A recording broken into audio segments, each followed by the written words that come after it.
At the border of a forest, a landlord had a big garden, which he liked very much.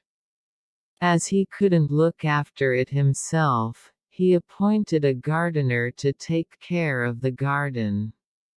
The gardener was very faithful, and looked after the garden very well.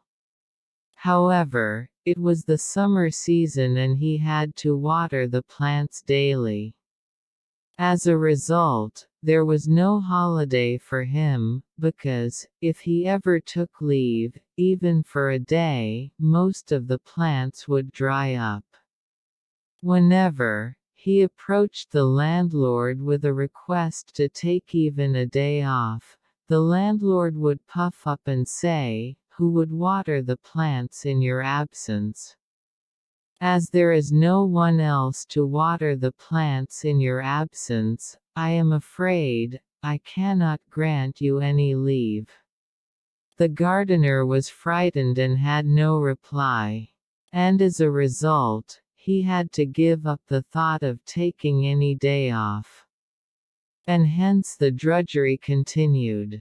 One day, as the annual temple festival was to take place in the gardener's village, he was very eager to go and participate in the festivities. Hence, he decided to take at least one day off, but did not have the courage to face the landlord and ask for a day off.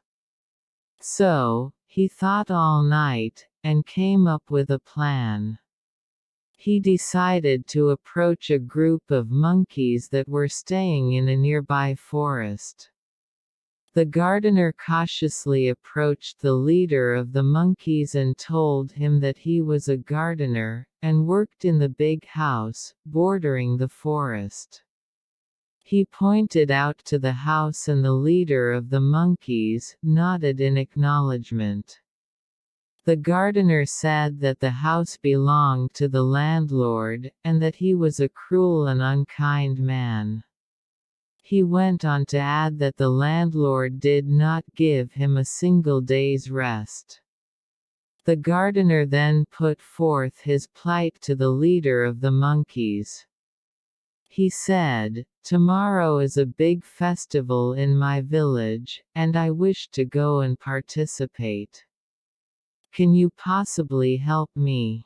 The monkey chief was a bit taken aback, as he had no idea as to how help the poor gardener.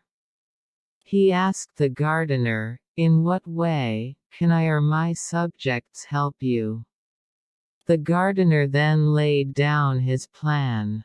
"For one day, starting tomorrow, you and your subjects, please look after my work." He further added that he would provide vessels and pots to all the monkeys, and all they had to do was to take it to the river, fill it, and subsequently water each plant. The monkey chief, after listening to the gardener's tale of woe, felt pity for him and said, "Don't worry, you go and attend your festival, and we shall look after your work."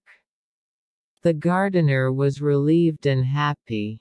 He gave some vessels and pots to the monkeys and quickly left for his village to take part in the temple festival.